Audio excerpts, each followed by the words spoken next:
Hi everyone, it's Kind. Welcome back to my channel. Today's video is going to be a favorites video for the entire year of 2015. I used to do monthly favorites back in 2014, but then I realized that they weren't really getting as many views as my makeup tutorials. If you guys didn't really like watching them, I didn't really like filming them. Besides, I don't really buy and try out that many new products each month enough to make an entire video on it, but I have accumulated quite a bit of makeup over the past year. So let's jump right into it, starting off with one of my top hits this year, which has been Makeup Geek eyeshadows. I am not the type to buy makeup online. I hate waiting for the product. I hate paying extra for shipping, and I am so paranoid about my information getting hacked. So for me to buy something online is kind of a big deal. But I was in need of eyeshadows, and MAC eyeshadows just weren't really giving me what I wanted in terms of color payoff. So I bit the bullet and made a big Makeup Geek order. This was around back in February, March. You can see how much I used them all. Some of these are still MAC eyeshadows, I think, probably these first two rows are all MAC, but these are all Makeup Geek. Anyway, you can see how much I use these two colors. This is Mocha and this is Creme Brulee. If you watch my makeup tutorials, you see I use those in probably every single one. Creme Brulee is the perfect transitional color to buff into your crease before doing any other eyeshadows, just to help the other colors blend. And Mocha is a great color for that definition.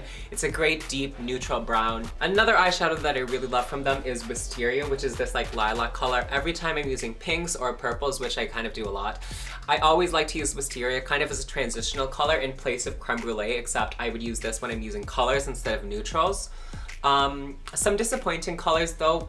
Peacock, I think. I thought this was gonna be a fun party teal, but when I put it on my eyes, I'll show you this swatch, it looks like it would be fun and colorful, but when I put it on my eyes, it looks yucky and muddy and brown. It's not really the color I was expecting, and I truthfully don't really find myself using the other colorful shades as much as I thought I would. I really only use these three that much, and sometimes Wisteria, sometimes Duchess. But I am really happy with these eyeshadows. Compared to MAC, they really do have a better color payoff and they are more affordable, but when you factor in the exchange rate into Canadian dollars and the money you pay for shipping, it's pretty much almost the same as MAC. But if you're on the lookout for nice pigmented eyeshadows, definitely give Makeup Geek a try. Speaking of Makeup Geek, the other thing I ordered from their website when I was ordering those eyeshadows is some of their pigments.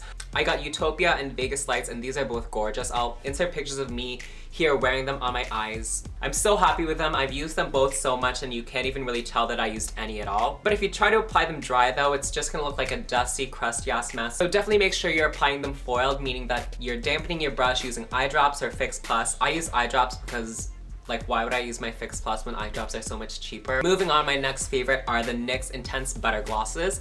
I have maybe 4 or 5 shades, I'm not sure, but these are my 3 favorites. Apple Crisp is this red, Black Cherry Tart is this purple, and Banana Split is this peach color. I'll do some quick swatches for you just to show you how pigmented and how glossy they are.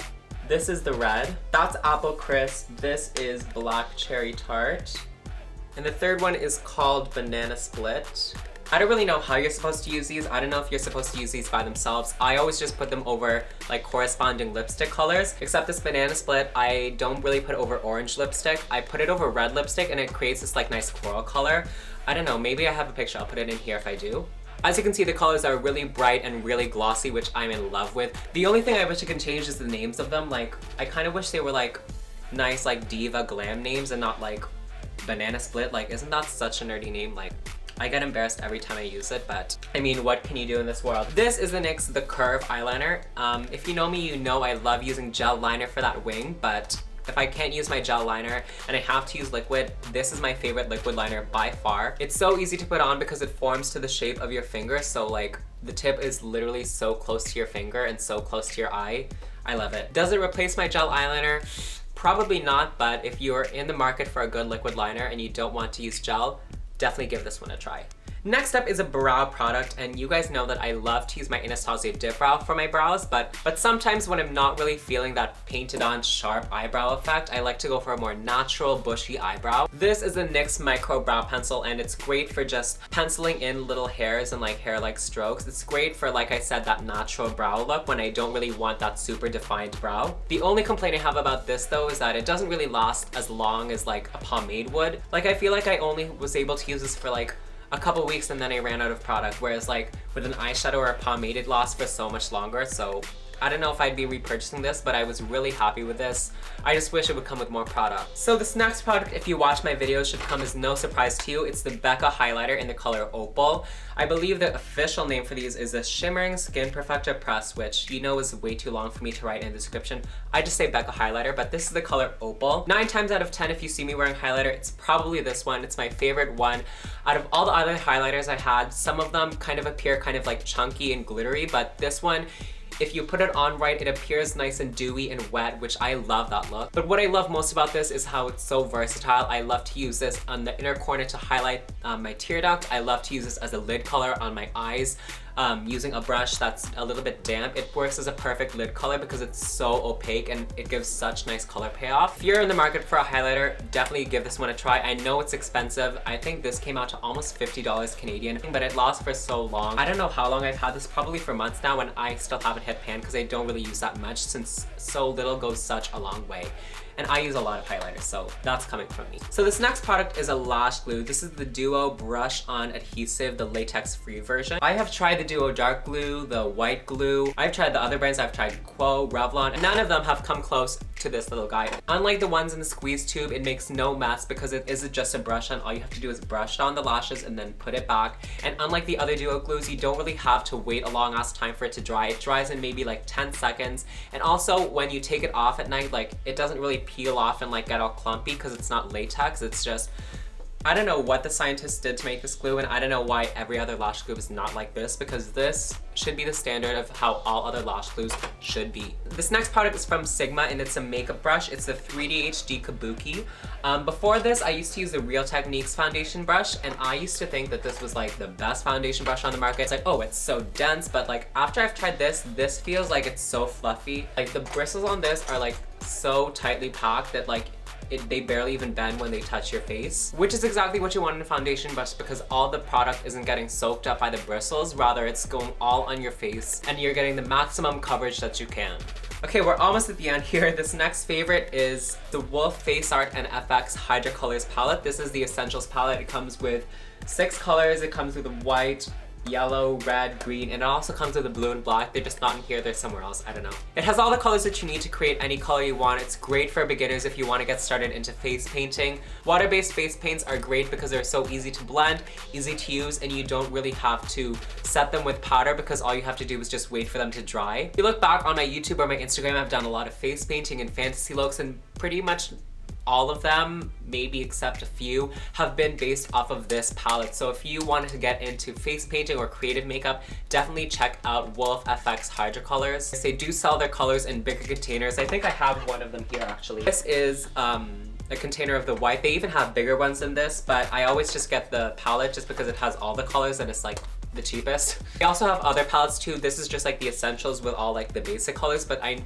pretty sure they have like a palette with like all neon colors, a palette with all like neutral colors for like creating like monster looks and zombies. Speaking of creative makeup, another shout out that I wanted to give is to CamoEyes contacts. I'm not gonna hold them up and show you guys them just because my hands are dirty and like I don't want to put them in my eye. I'll show you pictures of me wearing some of them. My favorite out of the ones that I have are the white mesh contacts. Those are the ones I probably use the most. I don't know if it's just me, but I feel like wearing them just fulfills my inner desire to be Storm from X-Men. They're my favorite pair to wear. I'd probably wear them every day if it only didn't impair my vision. Which, by the way, I get a lot of questions about how I see when I wear those contacts. They're not fully white, it's white mesh, hence the name. You can find a picture online and like zoom in. You'll see that it's not fully white, like there are some small holes that are clear so you can still see through them. But when I put them in my eyes, I don't see like the boxes and grids. All I see is like a very like blurry, foggy vision. Like sometimes I'll just like move the contact out of my field of vision so I can see and then like put it back. It's a mess. So this next favorite and the last product of this video, finally we're at the end, is actually not a makeup product, it's a hair product. It's the Shimmer Lights Shampoo from Clairol. I thought I had to burp, it's gone. You guys know I like to dye my hair. My hair isn't naturally brown, it's naturally black. And I always like to dye my hair by myself at home using box dyes, which I know makes some of you cringe, but let's be real, I'm really cheap. This is an exception. I got my hair done while I was on vacation in the Philippines. I just got brown like all over, and then I got some like ashy blonde highlights. To be completely honest, it really wasn't ashy enough for me, and even sometimes when I dye my own hair, sometimes it turns like a little bit like orangey and brassy. So what I like to do in that case is I will take the shampoo. I know I have brown hair and this says for like blonde hair, but it also says for like blonde highlights, but even if I just have regular brown hair and it's feeling a little bit like orangey, this shampoo still clears it up. Basically, it's just a purple shampoo. I'd show you, but like, I don't want to make a mess. Basically, if you imagine a color wheel, the purple and violet is opposite of yellow. So by using a purple shampoo, you're canceling out the yellow tones and making them more ashy and more gray. I personally hate the look of brassy hair on me, so the idea is that you're canceling it out and making it more cool toned, more neutral, kind of to like an ashy chestnut brown. I like to leave this on a little bit longer than 3 to 5 minutes, maybe even 10 minutes almost, just because my hair isn't blonde, so it needs extra time to really soak that color in. I don't know how often you're supposed to use this. I read people online saying they use it like a couple times a week to maintain their hair. If I have freshly dyed hair, I probably use this every day until I reach a point that I like, and once I reach a point that I like, I don't really use this anymore unless I feel like I have to. I've had this for a while now, probably for months. I don't know when was the last time I dyed my hair, probably like last summer, and it still feels full. Since you're not using it all the time, it lasts for so long. So if you're like me and you have dyed hair or bleached hair and you don't like the look of brassiness, definitely give that product a try. I'll leave the name down below, as well as all of the other products I talked about today. So that's the end of this video. Let me know down in the comments what products you guys loved in 2015 and what products you think I might love and I should give a try. And also feel free to let me know what other videos you guys want to see from me, and I'll see you all in my next video. Bye!